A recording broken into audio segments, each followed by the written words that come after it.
We are back, as I mentioned before. We have a bunch of sleeper quarterbacks here as John Daigle and I continue to work through the quarterback landscape. Again, these are not rankings. This is not like my tier or anything, but just group of players that, again, mostly are in very early in their career, second, third year type players. We got Drake Maye is consensus ranked QB 15. Caleb Williams, consensus ranked 14. Trevor Lawrence, who is the only guy in this group that is on a second contract and actually maybe doesn't even fit because we've seen him have like a top 12 finish before, but he is the 18th ranked quarterback in consensus rankings. We've got CJ Stroud, QB 19, JJ McCarthy, QB 20, Bryce Young, QB 22, and Michael Penix at QB 24. So a lot, again, group of young players here, Daigle. I'm just going to give you the floor, and I think I know where you're going to go because you brought this guy up a couple of times here on the podcast. Who's somebody you really like in this group? Drake Maye is someone that I have semi-jokingly mentioned that I'm not letting anyone in the industry victory lap at season's end because it's all too obvious he's going to break out and be a top 12 quarterback. So I myself won't be victory lapping when Drake Maye is amazing given all the changes around him. Improving to Josh McDaniels, who I mentioned this on a past show with you, but I want to reiterate to everyone who's just tuning in these last 3 weeks for the regular season, and that is, in the last 10 full seasons, Josh McDaniels has been allowed to finish calling plays for an offense. 9 of 10 of those offenses finished in the top half of the league, 88 PA per play. What we always dunk on is his head coaching tenure and decisions as a general manager, not his play calling. And now we get I shouldn't say improved offensive line, but I'm assuming it can't be worse than last year, given at least some of the pieces they've added, including the number 4 overall pick in this year's draft and Will Campbell at left tackle. Not to mention that we talk about the rushing quarterbacks being able to replicate potentially the production of some of these quarterbacks who are instead fading at a top 12 ADP. And in Maye's 10 full starts, he averaged 4.2 rushing points per game. So all of that leads me to believe, not to mention Stephon Diggs working in the slot, Kyle Williams potentially earning his way to play out wide in 3 wide sets. All of this leads me to believe that Drake Maye is absolutely going to be one of the steals of your drafts. Yeah, I have him as QB 11. He's someone that I really want in my drafts. Like you said, no victory lapping. This is a Scott Pianowski favorite. When everybody on Twitter is victory lapping like the most obvious play of the week. Who liked Drake Maye? Everybody liked Drake Maye. I haven't found a fantasy analyst that's been willing to say like, don't take Drake Maye in your drafts this year.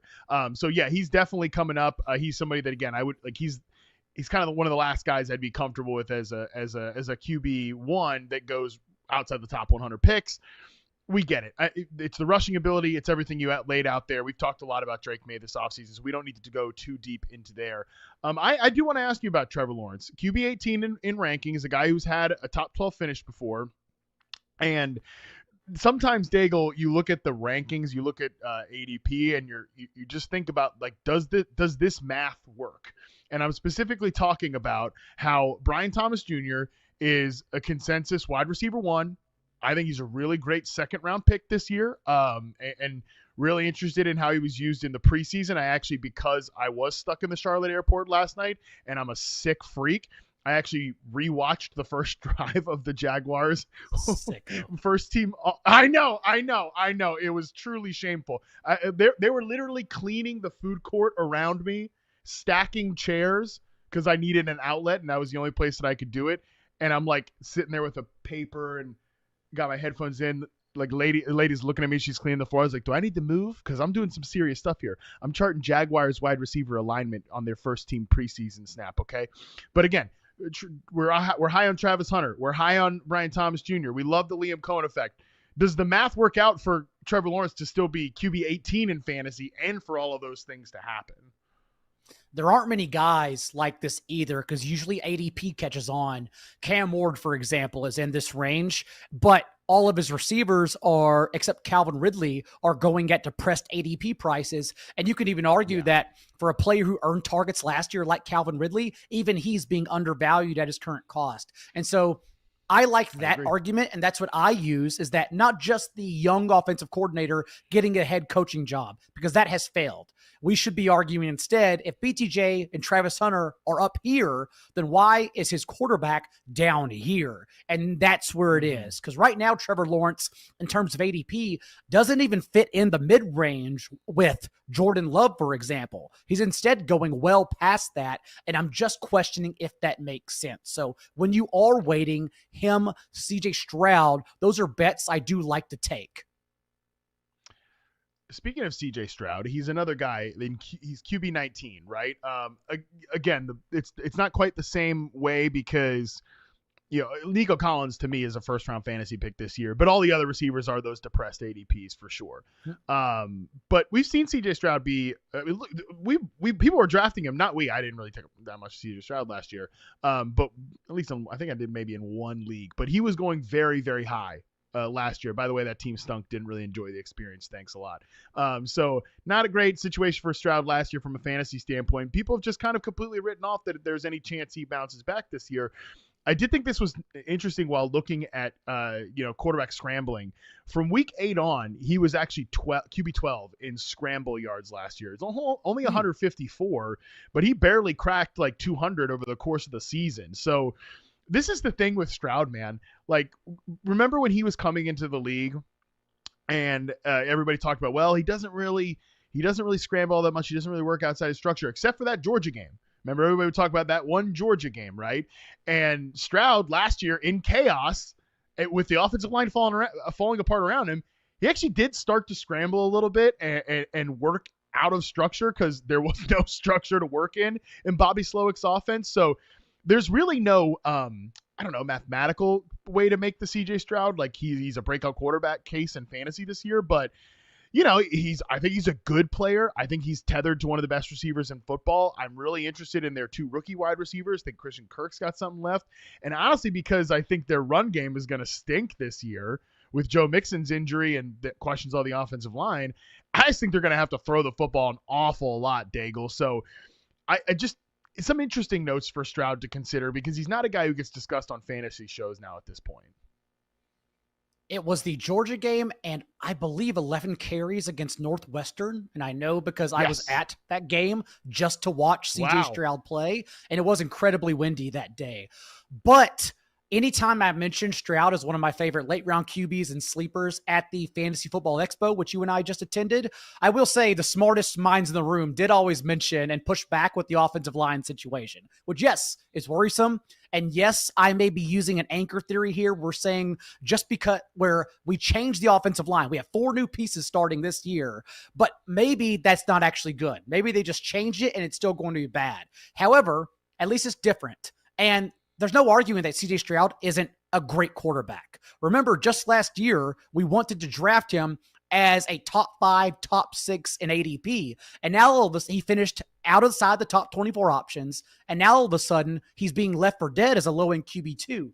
I don't want to do that again, given that they did add significant draft capital with 2 more rookie wide receivers. And I think Christian Kirk can have success from the slot inside of Nico Collins. So I like this entire offense.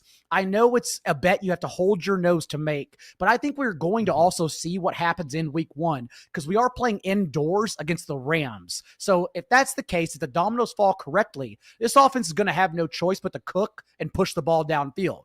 The opposite of that is Jared Verse eats CJ Stroud alive, and we can drop him and stream for the rest of the season. So I still like taking a bet on CJ Stroud, but I understand everyone's concerns. I will just say from the offensive line perspective, I think sometimes overrate the talent on paper, like how much that matters, and underrate how much coaching matters on the offensive line. And the reality is, like, their rules and their protection plans last year were just bad, like under Bobby Slowick and that whole coaching staff. And if it's just if that part is better this year, even if the talent is still without a doubt not great, I think there can be, like, the offensive line can be good enough to not tank the unit, essentially. And I think it would have to be so bad. I think it would have to be so bad to tank this unit because I'm high on Nick Caley. I really like the pass catchers, and I think Stroud is a good quarterback. So that's just kind of final notes on the whole offensive line thing. I want to bring up Bryce Young here as well. Bryce Young, QB 22 in consensus rankings. I mentioned Stroud was QB 12 in scramble yards from week 8 on. Bryce Young returned to the lineup in week 8 after Andy Dalton's car accident. And he was QB 8 in scramble yards behind only Drake Maye, Jaden Daniels, Justin Herbert. That's an interesting one to find third there. Caleb Williams, Lamar Jackson, Josh Allen, Jalen Hurts, and then, Bryce Young. Bryce Young had the same amount of scramble yards, 231, right around like Lamar Jackson, 236, Josh Allen, 234, Jalen Hurts, 233. So he's a proactive scrambler. I think he does his best work, unlike Kyler Murray, when he just boots out and then is a decisive scrambler, or he resets and then can shoot it down the field, which we saw in the preseason to my guy Jalen Coker in the end zone. He scrambles out there, directs Coker into an open window, throws a touchdown against the Browns. When I wasn't sitting up at the bar with you, buddy, on the Friday night party at the Fantasy Football Expo, I was kind of locked in on that big screen watching the Panthers' first team offense because I really am interested in this unit. I love the way T-Mac's route tree was being expressed as that X receiver running intermediate patterns, digs, outbreakers, stuff like that. I just think this unit is going to be good, and that kind of leans me towards Bryce Young as a QB2 in Superflex, with the scrambling stuff just maybe being an extra layer there. The top 6 selections of Superflex leagues, unlike regular 1 quarterback 12 teams leagues, it's the front that's better this season because you can't anchor with one hero quarterback and then wait and fill in that QB2 spot as you pick apart other positions until the later rounds. And I think Bryce Young should be part of that jumble that everyone grabs to fill in their QB2 spot because, to your point, it's those extra 4 carries and 22 rushing yards per game that he tacked on when coming off the bench for Andy Dalton to close the year. The Panthers actually got better too. They beat the Eagles if Xavier Legette holds onto the football. And now instead they add a first-round receiver who I know his profile differs compared to who you ask, but he's still comp to Mike Evans coming out of college. And we're still shuffling around Jalen Coker, hopefully a full healthy season of Adam Thielen. There's a lot to like here with a strong offensive line for the Panthers. So yes, Bryce Young is also in my plans for the QB2, QB3 of Superflex leagues.